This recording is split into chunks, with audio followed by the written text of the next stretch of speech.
O nosso estudo de hoje exige que a gente volte um pouquinho no tempo e que a gente se aproxime da época em que Jesus esteve conosco. Por quê? Porque sua chegada na Terra concretizava uma série de previsões que foram feitas sobre o nascimento dele. Sim, 16 homens que viveram antes de Jesus e que são conhecidos dentro do texto bíblico pelo nome de profetas, fizeram previsões daquilo que aconteceria no amanhã com Israel. E entre as previsões que eram feitas sobre o que aconteceria com, com o Estado de Israel e com a sua própria história, muitos previram sobre a chegada de um homem singular, que viria com algumas características fantásticas que mudaria o curso da história do próprio judaísmo.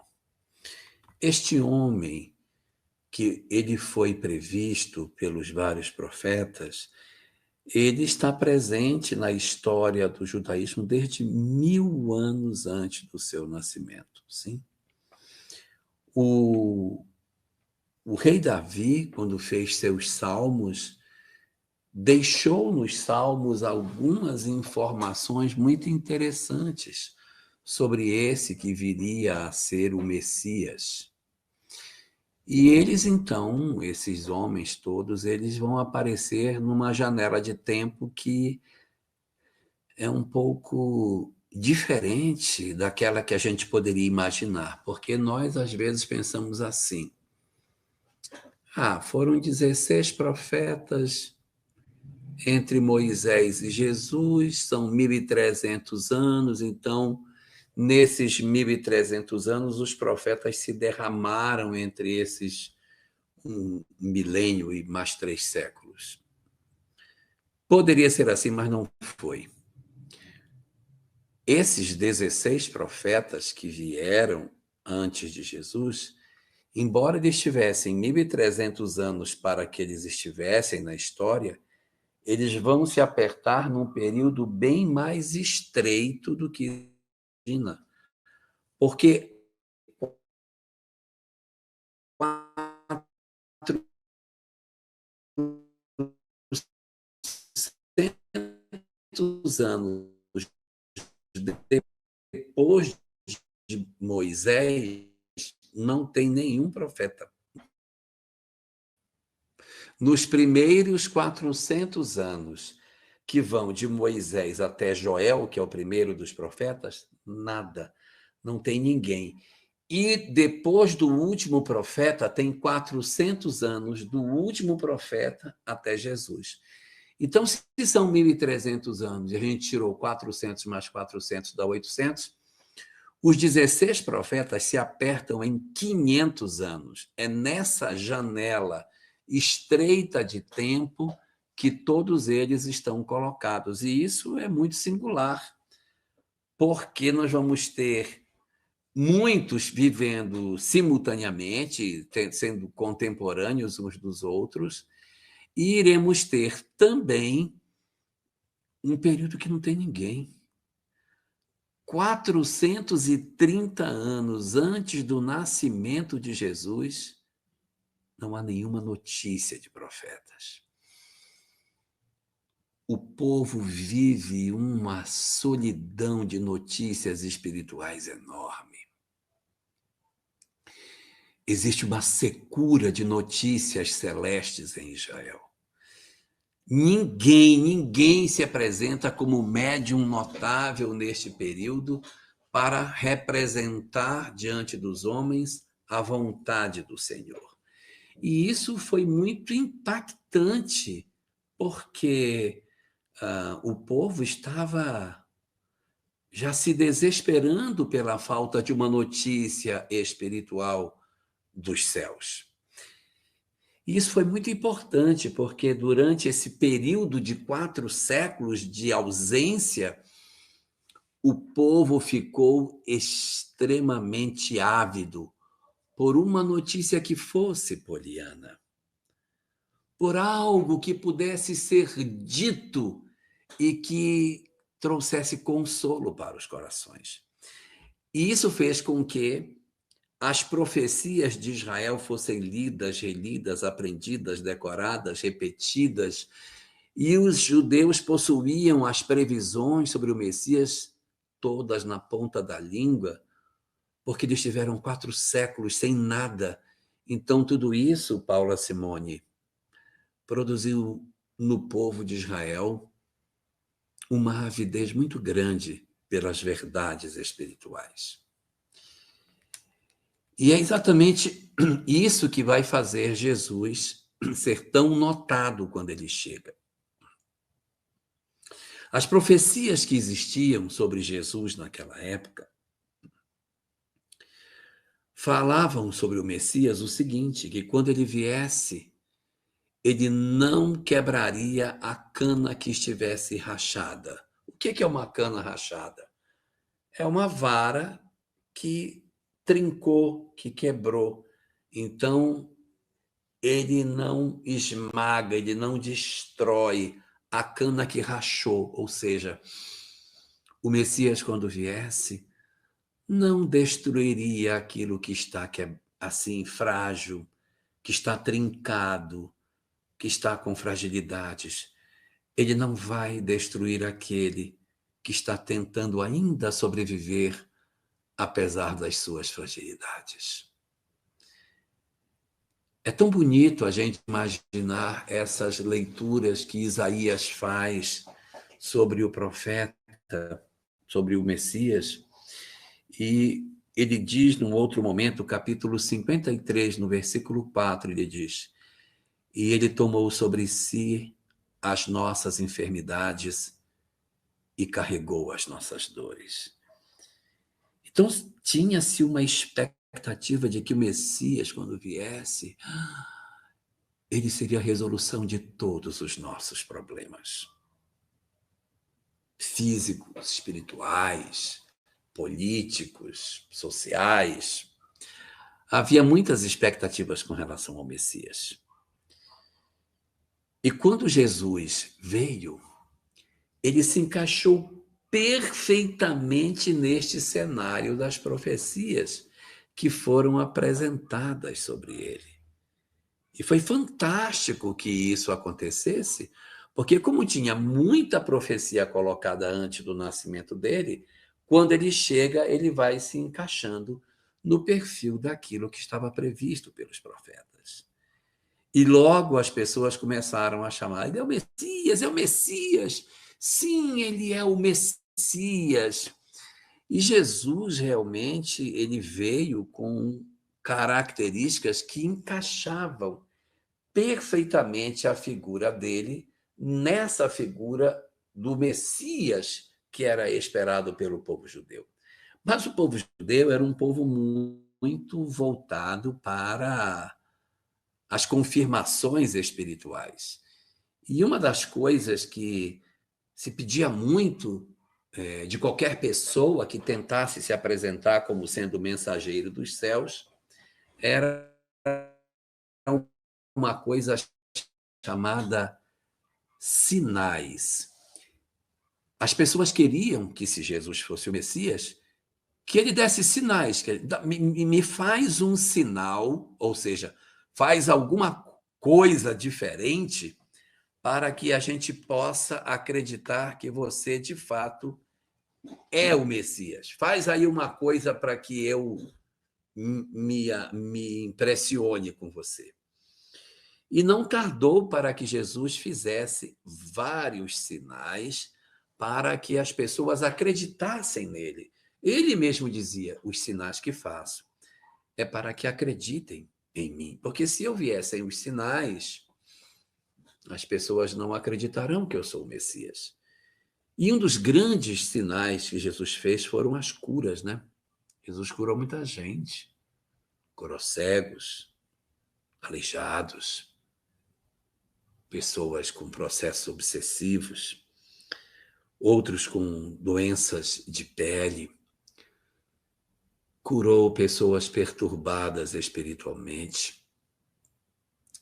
e usou as técnicas mais diversas para curar. Curou alguns, Juraci, sem que ele tocasse nas pessoas. As pessoas, simplesmente tocando nas vestes dele, ficaram curadas, como a mulher hemorroíça. Curou à distância, como o servo do centurião. Curou com a palavra simplesmente, como curou o cego Bartimeu, o cego de Jericó. Curou com saliva, como ele fez com algumas curas que ele produziu. Curou com saliva e terra, como ele fez com o cego de Betsaida. Ele fez várias estratégias de cura. E era impressionante o quanto que essas curas impactavam nas pessoas. E não demorou muito para que Jesus, que foi entendido como sendo o Messias, passasse a ser identificado como o curador. Ah, ele é o curador.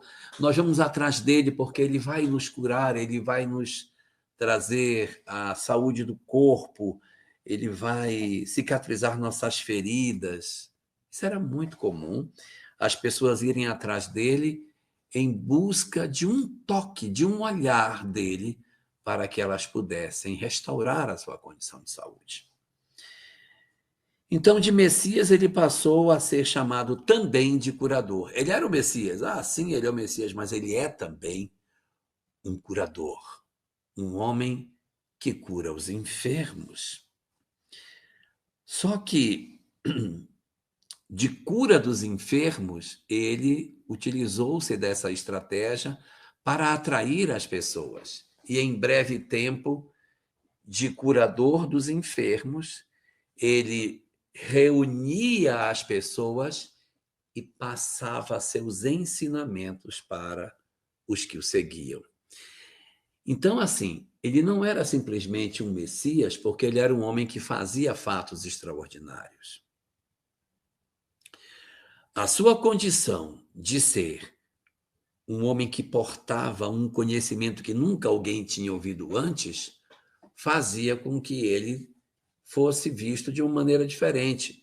Ele que já era Messias, deixou de ser visto apenas como Messias, passou a ser visto como uma espécie de curador, e com os ensinamentos que ele nos trazia, Guiomar Pinheiro, com os ensinamentos que ele trazia para nós, ele passou a ter uma terceira denominação. Ele que já havia sido conhecido como Messias, que havia sido chamado de o curador, agora era chamado de o mestre. Por quê? Porque ele trazia para Israel ensinamentos que nunca Israel havia conhecido, como, por exemplo, a ideia do perdão. O perdão ele não era conhecido, não era conhecido. O perdão é citado 78 vezes no Antigo Testamento. Mas dessas 78 vezes que ele é citado, Luciene, somente uma é perdão entre duas pessoas. Todas as demais é perdão de Deus em relação aos homens. A única história de perdão entre duas pessoas está na história de Esaú e Jacó, que são irmãos, e que havia uma história estremecida entre eles, e no final Esaú perdoa Jacó. É a única história no Antigo Testamento de perdão entre pessoas. Mas são irmãos, né? São irmãos. Mas perdoar quem não é irmão, perdoar um inimigo, isso não existia no cenário do pensamento judaico.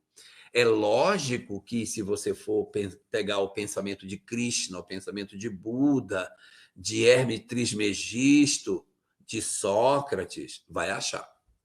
Vai achar. Mas em Israel não tinha esse tipo de ensinamento. Era olho por olho, dente por dente, queimadura por queimadura. Havia um desejo muito grande de se procurar a justiça e não a misericórdia na relação entre as criaturas. Então ele se tornou um mestre impressionante porque ele propunha o quê? O amor. Não, não adianta a violência, perdoa, ama. E ele dizia assim: Vinde a mim todos os que vos achais cansados e aflitos, e eu vos aliviarei. Da onde vem o alívio? O alívio vem da proposta do perdão, que deixa tudo muito mais leve, não carrega peso. Não faça a sua vida tão pesada carregando peso. Solta. Eu te proponho o perdão e o amor. Então ele era, assim, um mestre impressionante e os seus discípulos ficavam maravilhados com a doutrina que ele trazia. Mas, na medida em que ele foi sendo levado para essa visão de mestre, uma visão de que ele era capaz de ensinar coisas que nunca se havia visto antes, não demorou para que as pessoas começassem a vê-lo com um outro olhar. Ele, na verdade, sendo mestre, foi conduzido em função das circunstâncias sociais e políticas que ele viveu, ele foi conduzido à crucificação, e foi uma surpresa muito grande quando as pessoas se deram conta de que o mestre havia sido crucificado, que aquele que representava todas as esperanças havia sido crucificado. Mas ele reapareceu da morte. Ele conviveu durante 40 dias com os seus discípulos após a sua crucificação. E isso foi muito impactante, porque sua crucificação se deu publicamente. Ninguém poderia dizer, não, ele não morreu, porque a morte foi pública, exposto diante de toda a sociedade, para que ninguém questionasse se ele teria ou não desencarnado, Maria Helena. É aí que entra a importância daquela crucificação, daquela execração pública de Jesus, para que ficasse claro de que ele havia verdadeiramente morrido.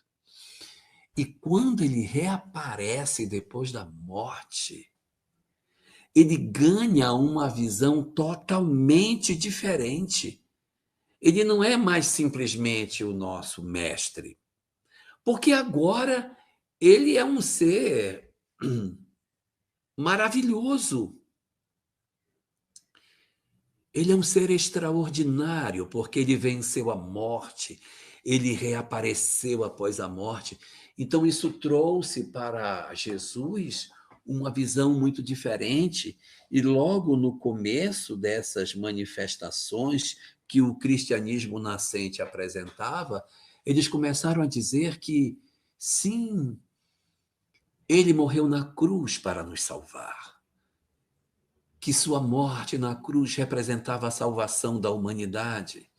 E ele, então, de mestre, foi levado para a condição de Salvador. Como se Jesus fosse, na verdade, o Salvador das criaturas pela simples crença nele, e não por uma proposta de conversão aos seus ensinamentos.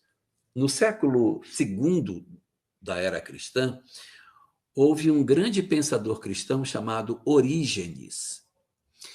Orígenes foi um cristão que, antes de ser cristão, conheceu o pensamento grego, que falava de reencarnação, de várias existências, falava da necessidade da transformação moral, da vitória do homem sobre suas imperfeições para que ele evoluísse e não precisasse mais reencarnar, libertando-se dos ciclos reencarnatórios. Esse era um pensamento que a escola grega tinha.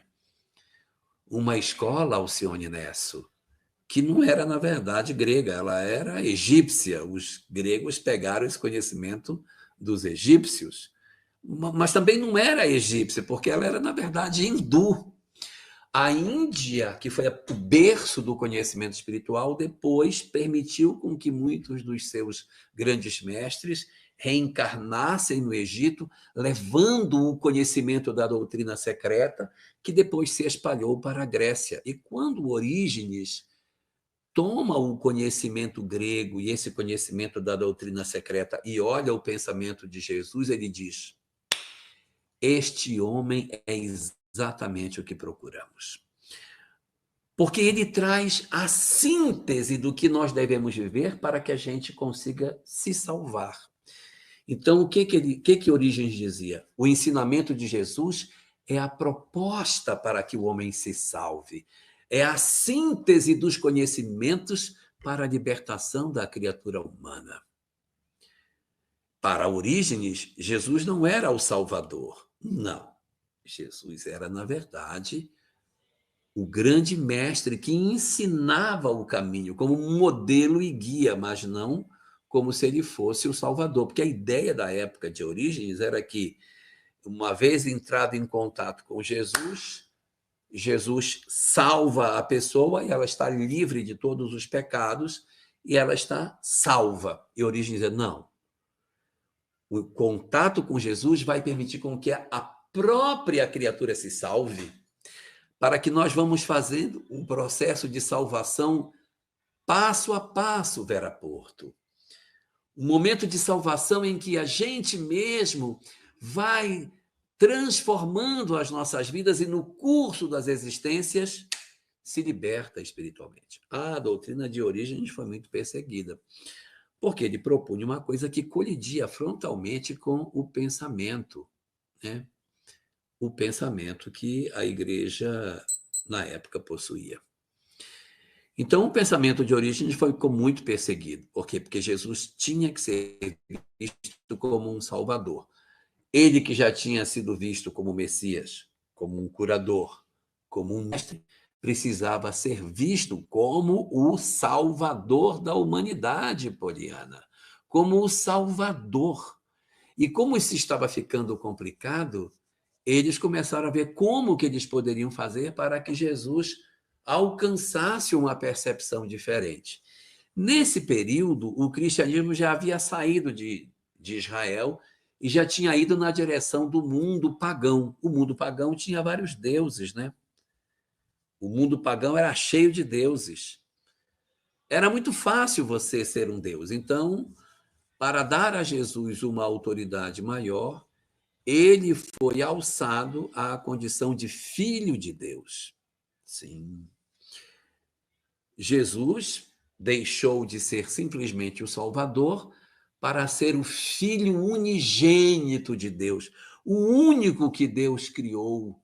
Então, ele tinha uma condição diferenciada em relação a nós. Nós éramos criaturas e ele, Filho de Deus. E aí, se você for percebendo, esse negócio vai afastando Jesus de nós. Aquela doutrina simples de amor, de fraternidade, despida de rituais, cheia de misericórdia, que amava o simples, o frágil, que não quebrava a cana que estava rachada, que não promovia a exclusão daquele que era pecador, que estava preocupado em buscar uma ovelha que tivesse se perdido. Essa doutrina ela foi lentamente se afastando da sua simplicidade.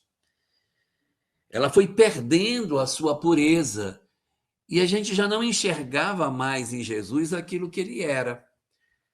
E aí, dessa quinta situação, que era ele ser o Filho de Deus, ele foi convertido a uma coisa que foi terrível, porque a partir daí, nossa, o pensamento cristão se afastou de maneira definitiva da mensagem original. É quando Jesus é apresentado como o próprio Deus. Esse pensamento nunca caberia numa cultura judaica. Por quê? Porque na cultura judaica só tem um Deus. Não existe dois. Ninguém disputa com Deus. Deus, Cleusa, reina absoluto. Não existe ninguém para rivalizar com Deus. Nem existem outros deuses e nem existe um rival para Deus. Para o judaísmo, Deus é único. E esse Senhor soberano reina sobre todas as coisas indistintamente.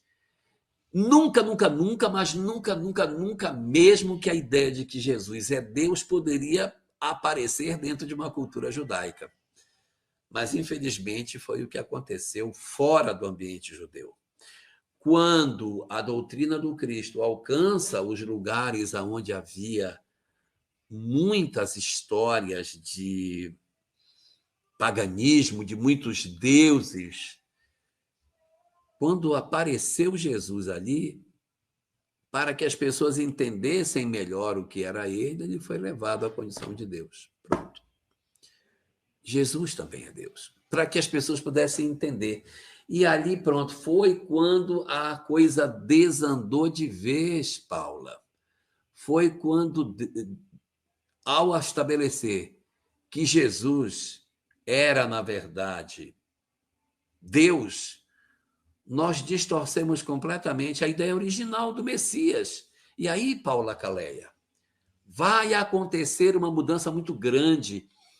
Nós vamos esquecer a mensagem de Jesus para cultuar o mensageiro. Olha que doído isso. Ao invés de nós olharmos para a mensagem de Jesus, nós vamos ficar fixados apenas no mensageiro. Então as pessoas adoravam a Jesus, mas já nem lembravam mais o que é que ele falava. Sua mensagem ficou esquecida, porque ele foi divinizado, tratado como um Deus, foi deificado e sua mensagem esquecida, porque o objetivo agora era cultuar Jesus e não seguir o mestre simples que viveu na região da Galileia. Nossa, como foi terrível isso para a história do cristianismo. Isso provocou uma espécie de fratura na história cristã. O cristianismo perderia o rumo exatamente nesse momento, porque a gente se afastou da mensagem original. Nós esquecemos o que é que Jesus pregava e fomos nos abraçar apenas com rituais, com paramentos, liturgias, cultos exteriores e o esquecimento amargo de tudo aquilo que ele havia pregado. Foi muito ruim. Foi muito ruim. Mas poderia ficar pior. E ficou. Dessa sexta condição de ser visto como um Deus, dali para frente, as nossas percepções de cristianismo foram de ladeira abaixo. Porque de Deus ele se tornou um Deus guerreiro, infelizmente. Nós começamos a usar Jesus nos escudos para lutar, para subjugar outros povos para que acreditassem na nossa fé. Nós começamos a perseguir e matar os que não acreditavam no que acreditávamos. Veja que loucura! Em nome do amor, a gente começou a matar as pessoas. Então, nós pertencíamos a um exército que era cristão, se é que isso é possível de imaginar, e andávamos armados de espada para matar as pessoas que não acreditassem naquilo que Jesus representava. Ninguém nem sabia o que é que ele pregava, porque nesse período as pessoas não poderiam ter a Bíblia na mão, ninguém podia ter acesso ao texto bíblico. O texto bíblico era proibido, ninguém podia pegar. Gente, como que a gente conseguiu fazer isso? Eu não sei. Mas a gente distorceu a mensagem cristã de uma forma muito grande, Marilês, muito grande. E aí, o islamismo, então, nós começamos a perseguir, tem que matar, tem que destruir, tem que atacar. Criamos exércitos, fizemos 9 cruzadas para tentar destruir o Islã. Quanta barbaridade em nome de Jesus nós produzimos, achando que ele era um guerreiro. Jesus vai nos dar a vitória sobre o nosso inimigo. Andávamos de espada, escudo, com brasões cristãos. Criamos ordens religiosas de guerra, os templários. Meu Deus! Quanta coisa a gente fez. E a mensagem de Jesus? Cadê a mensagem do Messias? Cadê o mestre? Hein? Cadê o mestre? Ele sumiu, porque nós distorcemos a ideia toda. Mas nós ainda iríamos fazer pior. Depois que nós criamos um Deus guerreiro e combatemos os chamados muçulmanos, na crença de que eles deveriam ser derrotados e extirpados do planeta, nós entramos numa nova fase em que, além de nós destruirmos os nossos companheiros que acreditavam numa outra fé, nós passamos para uma fase seguinte em que a gente começou a destruir aqueles que pensavam como nós. Aqueles que eram semelhantes a nós, nós começamos a perseguir. Nós olhávamos para as pessoas e não acreditávamos nelas e começamos a perseguir as pessoas da nossa própria religião. Então, veja, é um período em que não só ele é um intolerante, ele é um guerreiro, como ele cai numa oitava condição. Agora, Jesus, o intolerante, nós começamos a queimar as pessoas. Nós fazemos fogueiras e queimávamos as pessoas que pensavam diferente de nós. Em 1415, nós queimamos Jan Hus, na cidade de Constância, na Alemanha. Ele era tcheco, ele era religioso da República Tcheca, mas ele teve umas ideias que colidiram com a igreja, então ele foi chamado a se esclarecer, e quando ele chegou lá no concílio de Constância, ele foi dado como culpado, Maria Helena, e foi preso. Ele ficou 2 anos preso num local que é bem próximo. O local onde aconteceu o concílio é um prédio bonito até, grande. E próximo do prédio grande tem um outro assim, pertinho, não é longe não, é uns 200, 300 metros. É o lugar onde ele ficou preso por 2 anos. Dali ele saiu para ser queimado vivo. Por que eles queimaram, hein? Porque ele pensava diferente. Muitos foram queimados, não foi só Jan Hus.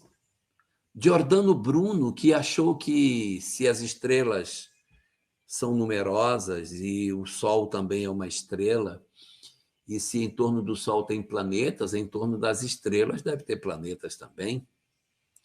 E se em torno do Sol tem um planeta que tem vida, em torno das estrelas, que são muitas, deve ter algum planeta que deve ter vida. Este raciocínio fez com Giordano Bruno, aos 30 anos, Maria Helena Souza, fosse queimado na fogueira. Os cientistas foram todos perseguidos, ninguém podia pesquisar nada. Os filósofos, então, coitados deles, não podiam pesquisar, não podiam questionar, não podiam pensar. O único pensamento era o que a religião ditava. E quem fosse médium, ai de quem fosse médium, esse estava perdido de vez. Quem fosse médium estava perdido. Se vocês forem ver, os médiuns nem viviam nas cidades, os médiuns viviam escondidinhos, né? Porque eles não podiam, os médiuns não podiam estar andando no meio do povo porque eles seriam mortos. Eles eram queimados na fogueira, eles eram chamados de bruxos, né?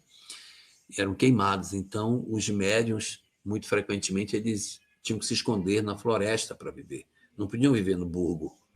Se vocês olharem, a maga patológica, ela mora na floresta. Pode olhar. A Madame Mim também mora na floresta. O Merlin, do rei Arthur, mora onde? Na floresta.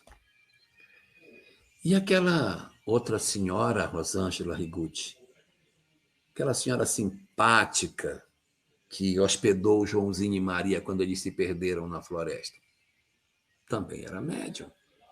Todo mundo morando na floresta porque tem medo de viver na cidade. Por quê? Porque uma onda de intolerância tomou conta. A Cuca do Monteiro Lobato mora na floresta. Muito bem, Rubens, é verdade. Então, por quê? Porque quem mora na cidade, se tiver alguma coisa de espiritual, vai ser perseguido e morto. Então, nós tivemos um período de muita perseguição religiosa, de muita coisa, e E a humanidade não podia pensar, a humanidade não podia questionar, a humanidade não podia dizer o que pensa, porque se ela dissesse que pensa, seria morto, torturado, jogado numa fogueira, ou então apodreceria num calabouço, como aconteceu com a personagem Alcione, do livro Renúncia, quando ela questiona os poderes que existiam. Então, isso tudo vai mostrar para nós o quanto que nós, na verdade, fomos distorcendo a mensagem de Jesus, que de Messias passou a curador, de curador passou a mestre, de mestre passou a salvador, de Salvador tornou-se filho de filho de Deus virou Deus, de Deus ele virou um guerreiro, de guerreiro ele virou um intolerante. E foi exatamente aí, nesta condição de intolerância que ele está, que a humanidade começa a desenvolver um ódio da religião. Sim, vamos ter um período em que, nos bastidores da história, os homens se organizaram para dizer que as trevas haviam dominado a Europa e era necessário que a luz reaparecesse dentro do conhecimento humano, porque nós estávamos vivendo dentro da escuridão, do obscurantismo. E esse pensamento se chama iluminismo, e ele vai ser a base para a Revolução Francesa. Revolução Francesa vem, retira os reis franceses do trono e também retira o cristianismo da França. O cristianismo passa a ser perseguido na França. Não existe mais cristianismo durante o período revolucionário de Robespierre. Todas as obras da igreja, todas as propriedades foram confiscadas para o Estado. E uma nova religião surgiu na França, chamava-se o culto à razão. Jesus foi banido do pensamento francês. Nunca mais a Inquisição matou ninguém na França depois da Inquisição. Não houve mais. Por quê? Porque a Revolução Francesa retirou também a religião do cenário dos homens daquele período. A religião foi entendida como uma coisa horrível, terrível. E aí, nesse momento, vamos encontrar a nona expressão que Jesus apresentou para todos nós. Ele passou a ser o proscrito, aquele que deve ser rejeitado. E Jesus, depois da Revolução Francesa, torna-se um perseguido. A religião é vista como uma coisa perniciosa. Existe um grande escritor alemão desse período, chama-se Ludwig Feuerbach. Ludwig Feuerbach é o grande pensador do ateísmo do século XIX. Ele nasceu no mesmo ano de Kardec, 1804. E ele vai propor a extinção da religião, porque a religião é uma desgraça para a humanidade. Resultado: uma onda de materialismo como nunca a Terra tinha visto varre o planeta. É a primeira vez na história da humanidade que o homem decide marchar sem Deus. Nunca tivemos isso. Todas as culturas, em todos os tempos, em todas as épocas, em todos os lugares, sempre teve religião. De uma forma, de outra, diferente, mais ou menos parecido com o que a gente tem como verdade, mas todas tinham a ideia de uma divindade. Mas quando chega ali no século XIX, a novidade é não crer em nada. E a gente vai entender por quê. Por que essa onda de ateísmo, de negação da religião? Por causa do medo, né? Religião passou 1.500 anos massacrando a ciência, 1.500 anos enforcando a filosofia. Eu estou falando 1.500 anos porque é 1.500 mesmo. No ano 415 da era cristã, não falei 1.400, falei 400. No ano 415, depois vocês peguem aí na internet para procurar, os cristãos mataram Hipátia, que foi a grande matemática grega. uma mulher incrível, de conhecimentos fantásticos, porque Hipátia tinha um pensamento que não se encaixava no pensamento cristão. Ela é perseguida e morta. Ela morava na cidade de Alexandria, uma cidade que é banhada pelo mar. Os cristãos pegaram as conchas do mar e cortaram o corpo dela. Ela foi cortada com as conchas. 415, tá? 415. É muito tempo para que a gente esteja nesse processo de intolerância. Então, quando se soma tudo que a religião fez, decide-se que a gente deveria extirpar a religião do pensamento humano. Então, quando a gente olha hoje nas universidades, essa onda que os professores têm, não, religião não, espiritual não. Por que essa insistente negação das coisas espirituais? Medo, M-E-M-E-D-O-D-O, medo daquilo que a religião já fez na história da humanidade. Não querem que a religião volte a dar as cartas. Por isso, o Ocidente cauteriza todas as possibilidades de manifestação do espiritual. E aí surge essa nona expressão de Jesus, o proscrito, o perseguido, o rejeitado, o não aceito, o que não deve ser levado a sério. E a humanidade mergulha numa proposta horrível, que é o que está acontecendo hoje, né? Uma sociedade que tenta negar a existência de Deus, e está aí o resultado. Aumentou suicídio, depressão, ansiedade, síndrome do pânico, afrouxaram-se os laços de família. Por quê? Porque se tem Deus, tem regra, né? Se tem Deus, tem regra. Se não tem Deus, não tem regra. Então eu posso me drogar, posso me prostituir, posso vender a minha casa com meus pais dentro, eu posso fazer o que eu quiser, não vou responder a ninguém, né? Então, as pessoas ficaram muito desejosas de uma sociedade sem Deus para viverem todos os seus excessos, só que a conta tem chegado. E a quantidade de perturbação que surgiu em função dessa tentativa de sociedade sem Deus não pode passar ignorada de todos nós. Olha hoje como é que está, pelo amor de Deus. Olha a humanidade como se debate nas sombras da dor. Meu Jesus! Se a gente pegar o livro Obras Póstumas, capítulo 31, da segunda parte, uma mensagem intitulada Regeneração da Humanidade, no 21º parágrafo, diz 4 coisas. Diz que quando chegar o período da transição planetária, nós encontraremos adoecimento mental como nunca vimos antes. Já está acontecendo. Também diz lá que, em função do adoecimento mental, as taxas de suicídio chegarão a níveis que nunca vimos. Também está acontecendo. Também diz nesse mesmo parágrafo que as próprias crianças se suicidariam. Nós já estamos vendo crianças se suicidando. E há uma quarta característica. A quarta característica é, no período da transição planetária, muitos, antes mesmo de encontrarem a morte, estarão riscados do número dos vivos. Pessoas que, antes de morrer, já não podem mais ser consideradas vivas. Ah, quando a gente vê uma Cracolândia, meu Deus.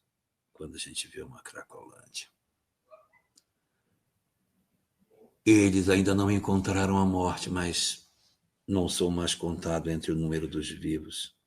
É lógico que existe recuperação, mas uma grande parte deles, Solange Fontoura, vai ter muita dificuldade para abandonar o vício. Mas a espiritualidade não ia ficar assistindo isso sem fazer nada. Quando a espiritualidade viu a onda de materialismo que se assomava do planeta, aproveitou a própria onda dos cientistas materialistas, aproveitou o próprio período do materialismo para trazer dentro do materialismo a doutrina mais espiritualizada que já se teve antes, a doutrina espírita. A doutrina espírita, ela é uma doutrina que nasce da pesquisa que os materialistas faziam para entender o fenômeno mediúnico do século XIX. E quanto mais eles pesquisavam, mais impressionados eles ficavam com a veracidade dos fenômenos. Eu tenho uma obra aqui em casa, chama-se Afinal, Quem Somos? Bem ali, vou pegar. Esta obra é uma obra, ela não tem para vender mais, é uma obra difícil de achar, só encontra em sebo. Afinal, Quem Somos, de Pedro Granja. Essa obra, olha, Monteiro Lobato aqui, tá vendo? Aí a Cuca vive na floresta e o Monteiro Lobato está aqui presente no prefácio dessa obra, Rubens. Ele tem um capítulo só das opiniões dos cientistas. São 82 cientistas que vão mostrando as suas ideias sobre a visão do fenômeno espírita. Maravilhoso. Muito bem. Então, a gente vai ter ali uma mudança muito grande, uma guinada. Por quê? Porque na hora em que a doutrina espírita chega, ocorre uma retomada de Jesus. Kardec retoma Jesus. E aí vai acontecer uma coisa incrível. Tcharam! Kardec vai oferecer Jesus sem aquelas camadas que haviam sido postas. Ele vai buscar a mensagem, vai puxar a mensagem. E a definição que Kardec vai oferecer de Jesus é uma definição que ninguém antes deu. Vai chamar Jesus de modelo e guia para o homem. Modelo e guia. Por que modelo e guia? Por que ele não é só modelo? Por que ele não é só guia? Porque guia é guia e modelo é modelo, gente. O que faz o guia? O guia, ele leva você pelo caminho. E o modelo é a referência. Se eu tiver só a referência e não tiver como chegar lá, não adianta nada. Eu olho como é, mas cadê a receita para chegar lá? E se eu tiver só a receita e não souber como é o resultado, eu também não sei. Então, ele é modelo e guia, porque ele é modelo como referência e guia porque ele tem a condição de nos guiar. Todo guia, ele é guia porque andou ali primeiro que nós e sabe o caminho, sabe qual é a melhor forma de chegarmos ao destino. Por isso que é guia. Então, o Kardec apresenta Jesus como modelo, que é aquela referência lá, modelo e guia. O guia ensina, o guia diz, não, por ali é melhor, não vai por esse caminho que dá errado, melhor é por ali. Jesus modelo e guia. Ele despe a figura de Jesus de todas essas outras vestimentas, não é? Que aconteceram ao longo da história. E reencontramos um Cristo despido de todas essas questões e que se aproxima do Jesus original, modelo e guia. O Evangelho segundo o Espiritismo, e ele ia mostrar exatamente ele como guia, um manual para que você consiga chegar a um processo de transformação, mostrando aonde está a excelência do ensinamento de Jesus e a conexão de seus ensinos com as verdades espíritas. Essa seria a 10ª, quem já se perdeu, estou na 10ª. A 10ª definição de Jesus que a gente teve ao longo da história. Jesus, modelo e guia. Mas Leon Denis iria nos trazer a 11ª conceituação de Jesus. No livro Cristianismo e Espiritismo, Leon Denis oferece uma nova proposta do que é Jesus. Ele oferece para nós a informação de que Jesus é o governador planetário. Meu Deus do céu, que coisa linda! Ou seja, ele tira Jesus daquela ideia de que ele nasceu em Nazaré, que a relação de Jesus conosco, Neide Pereira, que essa relação surgiu quando ele nasceu na Palestina. Não! Quando ele diz Jesus é o governador planetário, ele vai buscar um conceito hindu que está presente no Mahabharata, que tem 5.000 anos. No Mahabharata existe um conceito lá chamado Narayama. Narayama, o governador do mundo. Os hindus dizem que existe um espírito que governa o planeta, o Narayama. Então, Leon Denis ressuscita esse conceito dentro do espiritismo, dizendo que o Narayama, o governador planetário, existe e ele é Jesus que acompanhou o orbe desde seu surgimento até os dias atuais. Olha como alarga o entendimento de quem é Jesus, e quando a gente pega a obra A Caminho da Luz de Emmanuel, ela vem e carimba exatamente isso, mostrando já desde o primeiro capítulo a beleza de Jesus como sendo o governador planetário. Nossa, isso é lindo, isso é maravilhoso, isso é um negócio espetacular. Eu acho isso estupendo, mas não resolve. Não resolve, sabe por quê? Porque a Europa não está nem aí. A Europa não está nem aí. A Europa hoje vive um problema muito grave. Materialismo lá, cada vez maior, desinteresse pelas ideias cristãs. Por quê? Porque eles viveram os horrores das cruzadas, os horrores da Inquisição. Eles têm os lugares. Aqui houve a matança de São Bartolomeu. Aqui era a Praça da Concórdia, onde nós guilhotinávamos as pessoas. Os incidentes das batalhas dos cruzados com os muçulmanos estão vivos na história da Europa. Então, é muito mais difícil para eles enxergarem Jesus o que nós enxergamos, porque nós não vivemos esse período aqui, né? O nosso período no continente americano é um pouquinho depois dessas histórias, então a gente acabou não tendo tanta presença dessa leitura tão amarga. Olha, o Ivan traz uma contribuição muito boa para nós. É assim, ó, foi necessária a era do materialismo extremo para nos livrarmos do fanatismo religioso da Idade Média. O que será necessário para nos livrarmos do materialismo e nos espiritualizarmos? Muito boa. Olha, Ivan, você lembra quando a gente era criança e que tinha que levar uma cartolina para a escola? A gente levava a cartolina toda enrolada assim, né? Ela ia toda enroladinha. Quando chegava lá na escola, a professora dizia, olha, tem que abrir a cartolina para que você comece a fazer o trabalho. Não adiantava a gente pegar a cartolina e esticar a cartolina na mesa, que se esticasse a cartolina, ela enrolava de volta. Qual era a forma de nós conseguirmos desenrolar a cartolina? O que a gente fazia? Enrola a cartolina ao contrário. Quando você soltar, ela fica aberta. Então, para que a gente pudesse vencer essa onda de fanatismo religioso da Idade Média, a gente foi para o outro extremo, né? Foi para uma negação absoluta.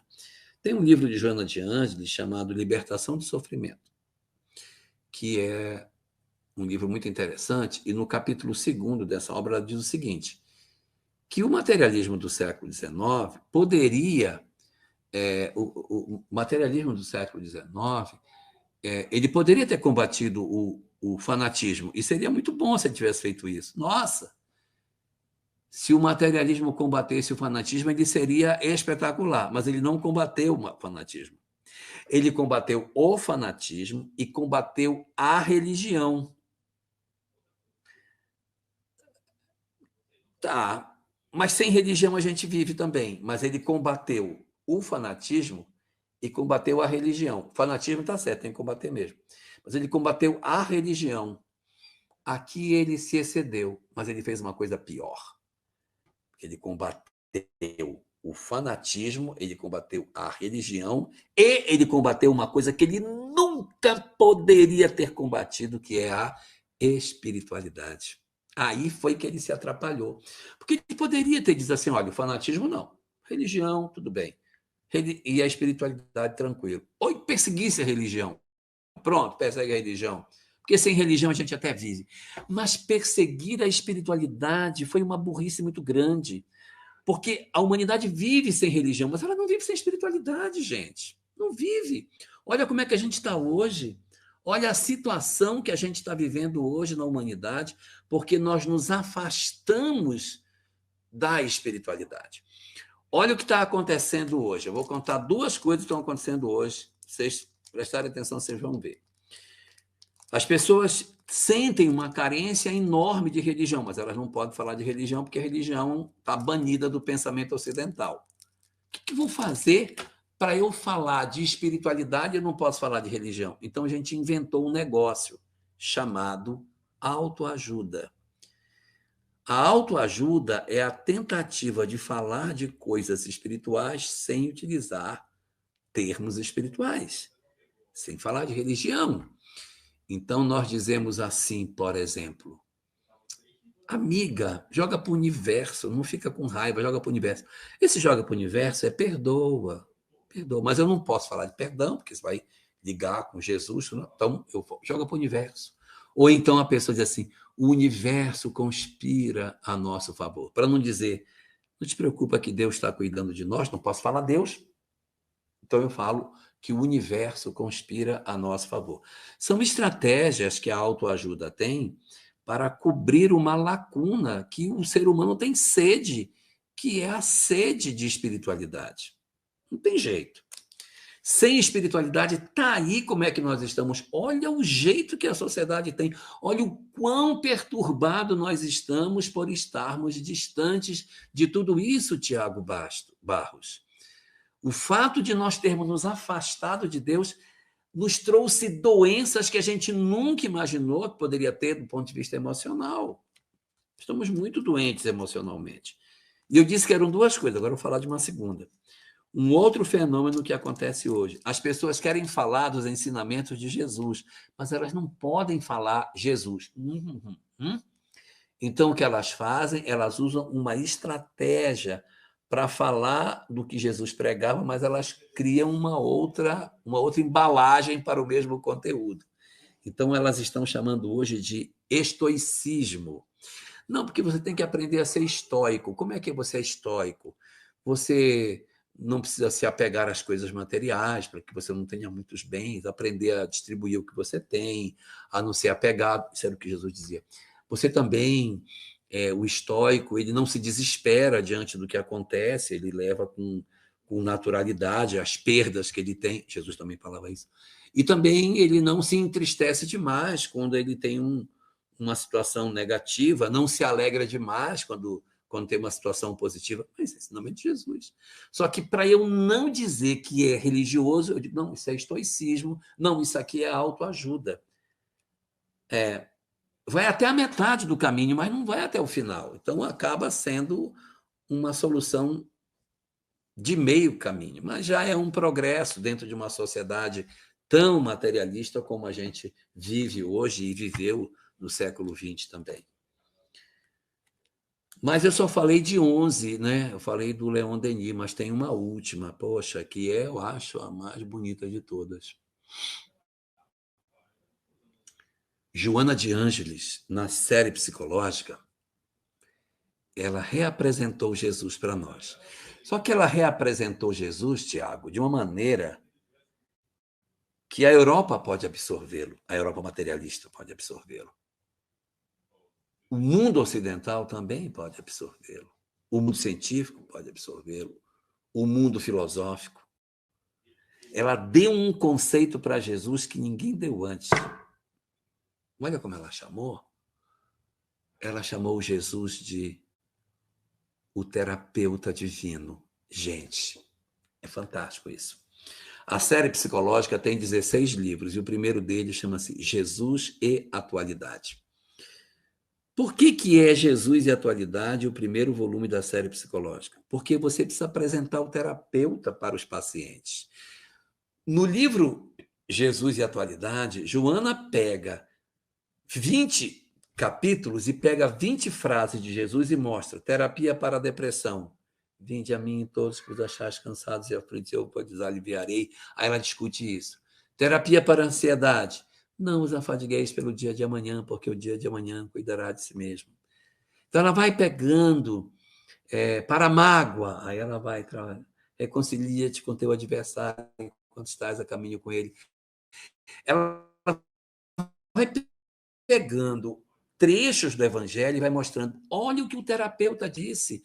Então ela não apresenta Jesus como Messias, como mestre, como curador, como nada. O terapeuta, como se ele fosse um psicólogo, como se ele fosse Cleide Soares, um psicólogo para nós, que senta do nosso lado e diz, fala, qual é o teu problema? O que é que está acontecendo? Não consigo lidar com a minha mãe, que problema. Aí ele te ouve e os ensinamentos dele são a chave para a libertação da criatura. O terapeuta divino, que eu poderia chamar o terapeuta divino, Poliana e Adriana, Marisa e quem mais? Eu poderia dizer Jesus, o médico das almas. É lógico, porque o terapeuta não cura corpo. Já viram algum psicólogo? Essa ferida aqui, nós vamos passar um remedinho aqui e tal, para essa micose. O remédio do psicólogo entra pelo ouvido. O remédio do psicólogo entra por aqui, pelo ouvido. Ele cura, então, não é o corpo, ele cura a alma. E quando a alma cura, o corpo cura. Gente, isso é fantástico demais, Salete dos Santos. Isso é fantástico demais.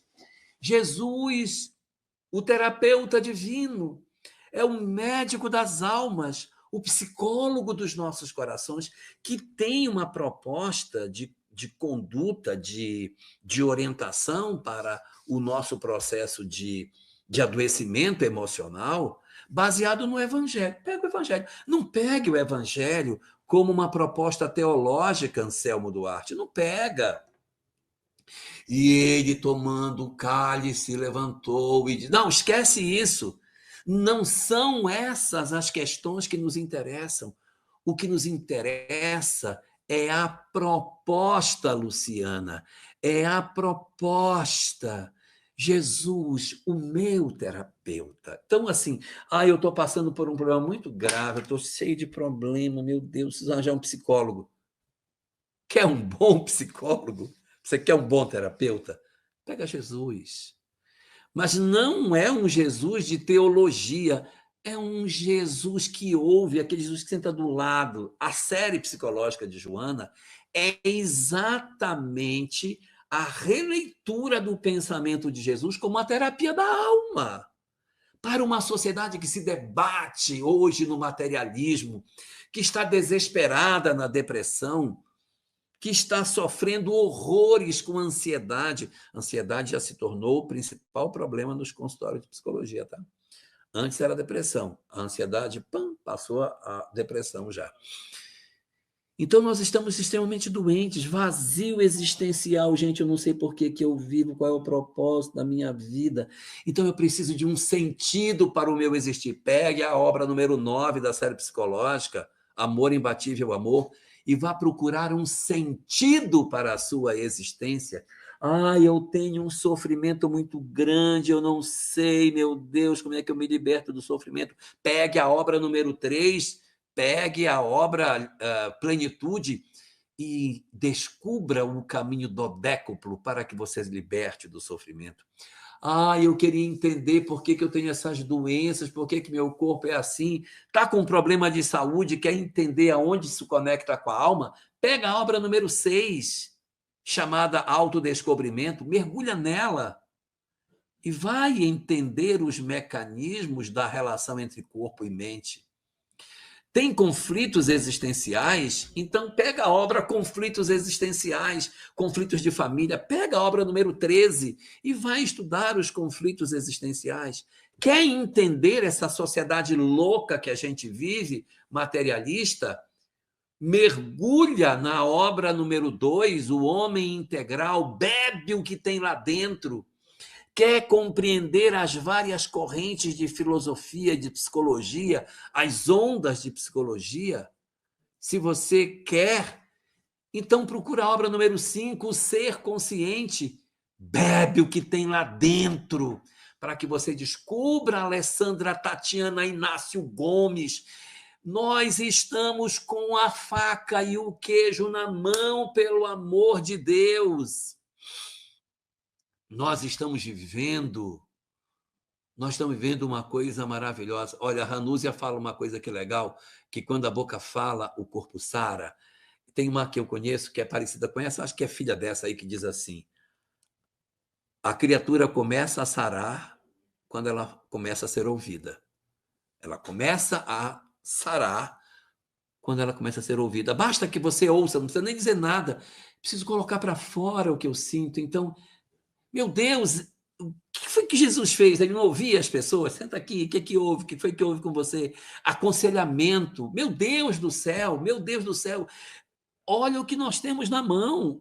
Não é para a gente ficar pegando Jesus e ficar lendo como se ele fosse simplesmente um amontoado de palavras cabalísticas que eu tenho que decorar para dizer, olha, sabe o que ele disse? Que nesse momento ele falou isso, mas no grego a palavra... Gente, se a gente fizer isso, a gente vai se perder. Isso chama-se movimentos de distração, que é eu me empolgar com o estudo de Jesus e não mergulhar na minha terapia. Eu tenho que estudar para a minha terapia, não é estudar para dizer, não, a parábola do bom samaritano está no capítulo 10 do Evangelho de Lucas, e a ela se segue a passagem de Marta e Maria. Gente, não é para isso. O Evangelho não é para isso, pelo amor de Deus. O Evangelho não é para isso. Onde você compra, Solange, qualquer casa espírita tem. Mas se você for na internet, tem um monte de site que vende livro, não posso dar nome porque é privado. Se você for na internet e botar aí, bota assim, série psicológica Joana de Ângeles, você vai achar muitos lugares vendendo. Aí você compra. Você pode comprar um volume por vez, você não vai ler tudo de uma vez. Compra um por vez, vai lendo devagar. Poxa. Então, aí a gente vai entender Jesus como nosso terapeuta, gente. Está passando da hora da humanidade descobrir isso.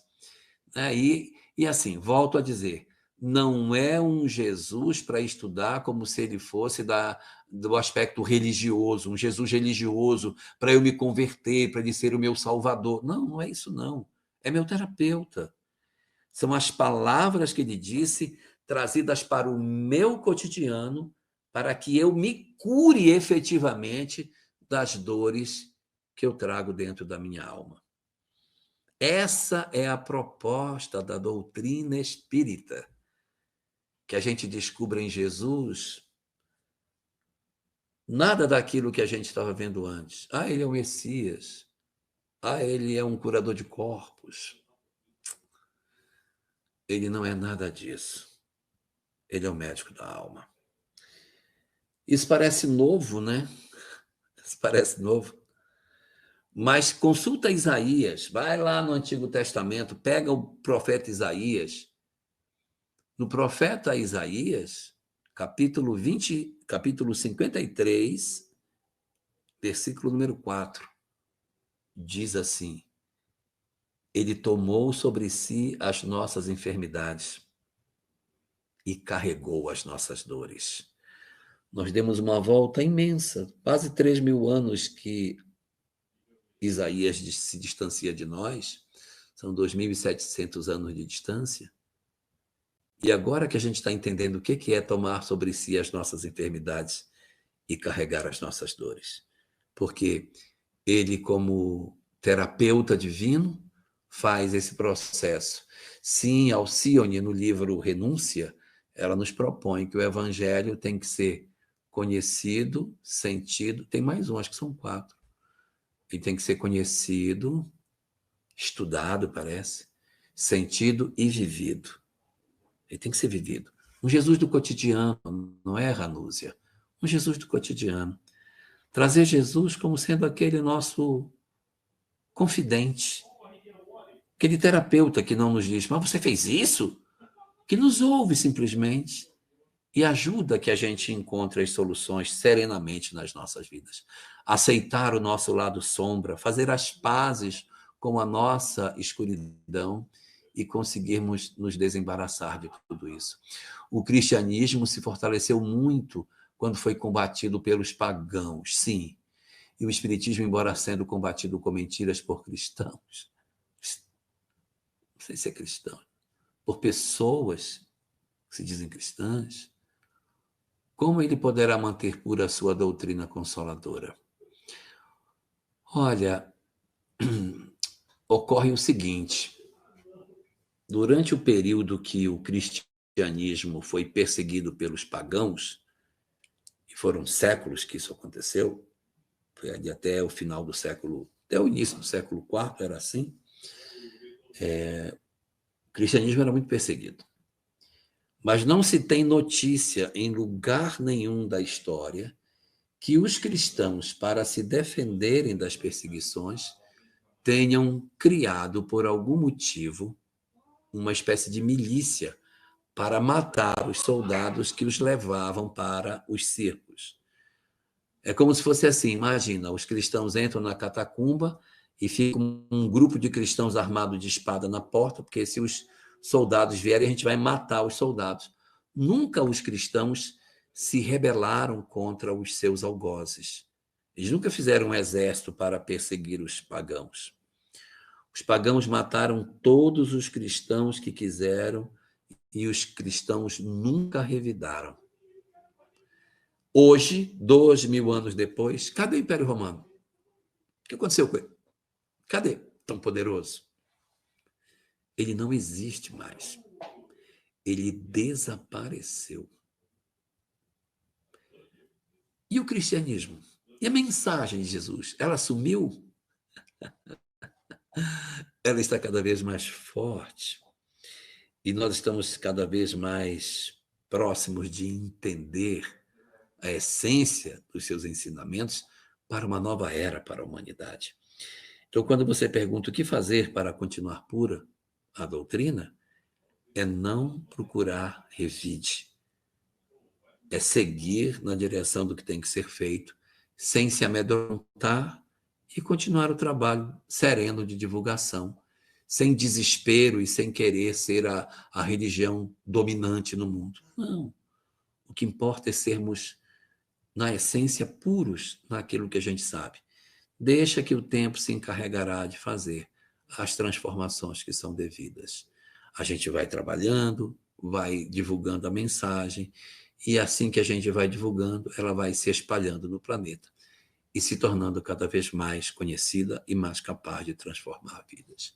Então, minha querida Marisa, Jesus torna-se então o médico das nossas almas, depois de todas essas peripécias, e nos entrega essas verdades maravilhosas de que ele tomou sobre si as nossas enfermidades e carregou as nossas dores. Cadê você, Marisa? Vem para cá. Nos entrega essas verdades maravilhosas de que ele tomou sobre si.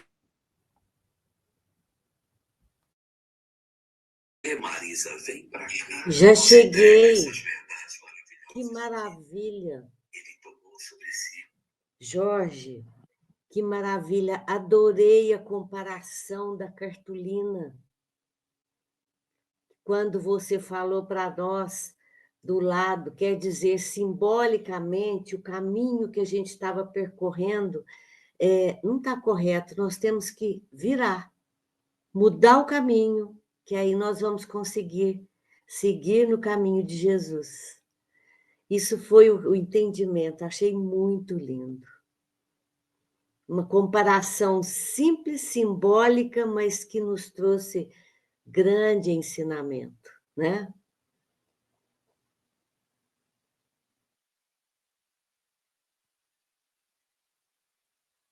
Eu que agradeço a oportunidade, não é?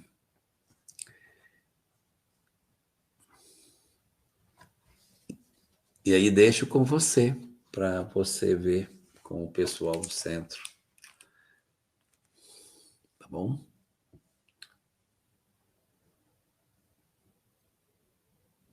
Será que temos aí mais alguma pergunta, né, Jorge? Vamos ver com a Vamos ver. Poliana se Se tem mais tiver, alguma a gente... dúvida, porque foi bonito demais. Foi abençoado, como disse aí. a mensagem. Inês.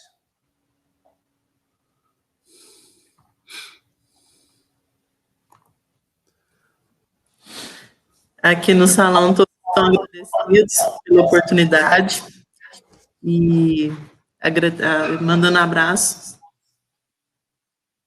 e que essas reflexões ganham vida, né, em nossas ações, em nossos pensamentos, e que possamos manter a divulgação da doutrina espírita dessa forma simples e pura, né? Jorge, muito obrigada por estar aí conosco nessas comemorações dos 105 anos do Centro Espírita Augusto Silva. Agradecemos muito a colaboração do canal do YouTube, a Rádio Web Fraternidade, né? Nós tivemos aí mais de 150 pessoas participando do Brasil todo, né? E a gente sabe que essa live vai ser replicada, compartilhada, assistida, reassistida, né? Receba muito o nosso carinho e a nossa gratidão. Se alguém tiver mais algum comentário no chat, né, mais alguma observação, fiquem à vontade. A gente tem um comentário da Luciana Rufato, né? Destacando a importância da casa.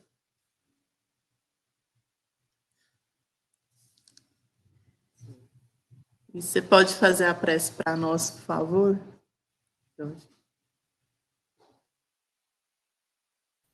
Quem faz a prece, eu ou Marisa? Você, Jorge. Eu? Nós temos que aproveitar o Então, restinho das suas vibrações, da sua energia. Então vamos lá, vamos orar.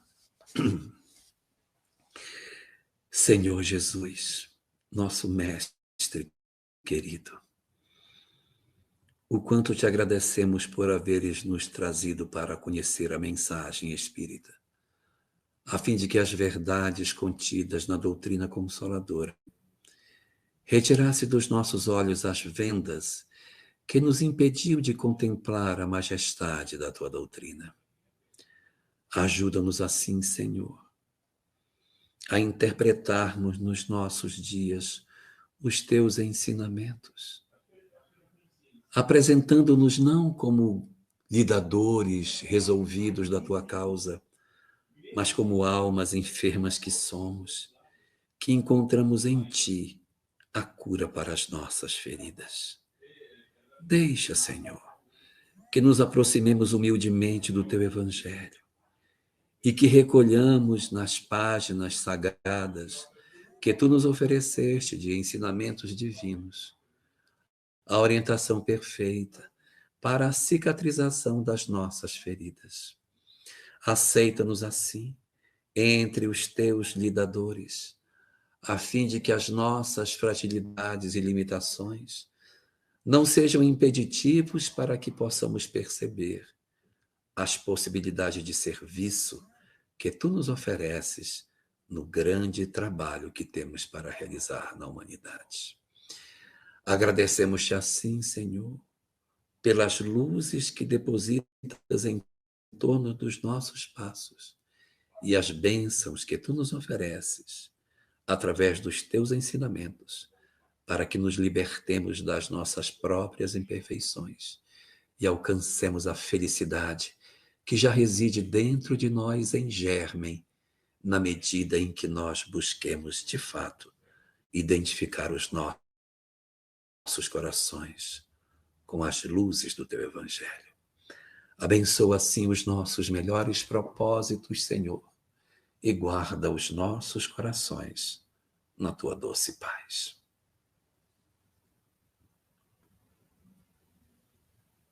Que assim seja. A nossa gratidão, Jorge, por esse momento, e que Jesus continue sendo a luz, a iluminar o seu caminho, da casa aí que você frequenta e do trabalho tão bonito que você tem feito aí na internet, nas redes sociais, levando essa palavra de consolo que as pessoas tanto necessitam. Uma abençoada noite para você. Fique em paz.